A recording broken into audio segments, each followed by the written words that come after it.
Bloomberg Audio Studios. Podcasts, radio, news. From robotaxis to AI chips, Bloomberg's Ed Ludlow is standing by with Advanced Micro Devices CEO Lisa Su, who joins him live from AMD's Advancing AI event in California, where they just unveiled their latest generation of chips. Ed? That's right, Scarlett, and Lisa Su celebrating 10 years as CEO of AMD. Lisa, MI325X, everyone I speak to in the world of technology accepts and sees that AMD is the #2 rival behind NVIDIA. How does the latest accelerator change that competitive landscape in that market? Well, first of all, Ed, it's great to be here with you today. Thank you for having us. It was a big day for us. We talked about so many new technologies. We launched a number of new products. We launched our new 5th-gen EPYC server product called Turin. We launched MI325 and talked about our future roadmap and MI350 and beyond. We talked about AI PCs and networking. So it's been a great day. As it relates to MI325 and what we're doing in the data center accelerator market, I mean, this is such an exciting market right now. There's so much demand overall for new AI capability, and we are doing extremely well. We had a number of customers on stage with us today too, including Microsoft, Meta, Oracle, a number of new AI companies, as well as all of the major OEMs, and everyone is excited about MI325 and the roadmap ahead. And yet, shares closed down 4%. The disappointment is not in the long term, right? You updated the forecast for the market, $500 billion in 2028. But what can you tell me, or how can you quantify the near-term demand of those new customers that you just outlined?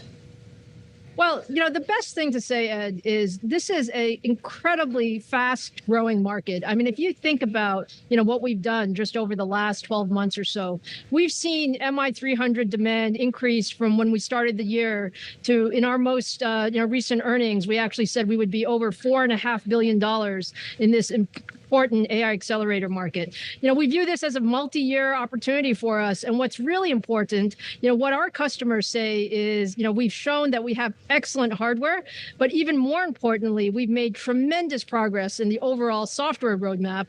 And what that allows is customers to get to market, as fast as possible. So we're seeing, with MI325, we expect the new chips to be anywhere from 20 to 40% higher performance on key inferencing workloads than the competition, and that's a great place to be. Lisa, describe the demand for your AI products in just a single word. Amazing. Give me more than that. How is this different to a year ago? You remember us sitting in San Jose, right? We were sitting together, and it was the start of a very different time in the investment cycle. How is it different now? Well, I think, so in a single word, the best thing to say is it's an accelerating market. And, what we see is so many new applications, so many new opportunities to use AI. We're at the very beginning of the cycle. And one of the things that I've been very, very encouraged at is, when we started maybe 12 months ago, you would see that, there would be a lot of people trying things, but it would actually take them a while to cut over to their production environment. That's actually much faster now. And what that means is, there's more demand for AI capability, but we've also significantly improved our tools and overall software infrastructure. We call our software suite something called ROCm. And it has just made tremendous progress over the last 10, 11 months that really allows customers to adopt our solutions, much, much faster. And that's the key for innovation, is to try to get as much in as fast as possible. And CPU as well. If you're an investor on Wall Street, or you are a retail investor, or you're a technologist, or dare I say it, a technology journalist, everyone is so over-indexed to GPU. I really want to know if you see a sort of revision back towards emphasis on CPU with all of the data center investment and build out that is to come. I think the most important thing to think about, Ed, when you think about data center infrastructure, is there is no one size fits all in computing.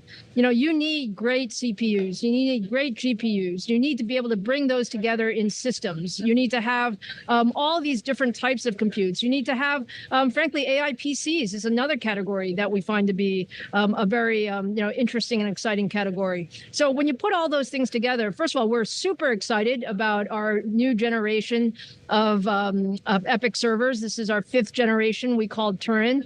We've seen tremendous performance. In many cases, our performance over the competition has increased substantially with this new generation. And what CIOs are telling me is they're looking to modernize their data centers. The idea of, there's a lot of data center infrastructure out there that is, 3, 4, or 5 years old. Those guys are not as performant. They take up a lot of space, and frankly, they cost a lot from an operational standpoint.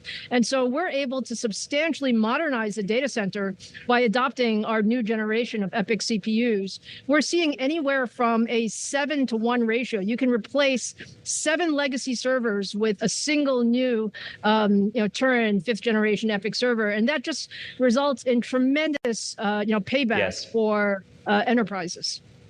Lisa, this is a question from our Bloomberg Technology audience, direct. Would you consider using Intel for Foundry? Well, look, when we look at the manufacturing landscape for semiconductors, it's really important to have, a strong manufacturing set of partners. We're extremely happy with the work that we do with TSMC. They're a great partner. It is also super important for us to have geographic diversity. I think what the CHIPS Act has done has been excellent in terms of trying to bring more manufacturing back to the U.S. We're excited about the work that's being done in Arizona, and we're very active in bringing some of our chips into the new factories of TSMC in Arizona. And we're always looking at the manufacturing landscape, and we'll always think about how we can have the most resilient supply chain. Lisa, for the last month, Bloomberg's Ian King and I have been using AI PCs with processors based on ARM architecture. I feel like the gap with x86 is closing. When does AMD wade into that arena? Well, I need to send you an AI PC, Ed, that's for sure. Please. So, look, AI PCs are an exciting new category. It really will change the way the PC form factor, behaves, especially for enterprises.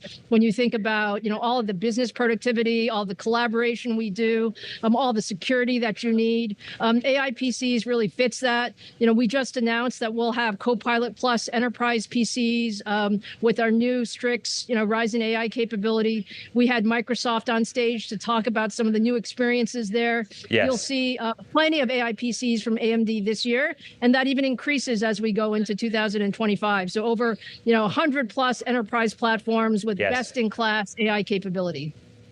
Lisa, let's end the conversation looking to the future. You've celebrated 10 years. A year ago, you set out aggressive targets for your company and the industry. You sat next to me and outlined them. Where do you go next?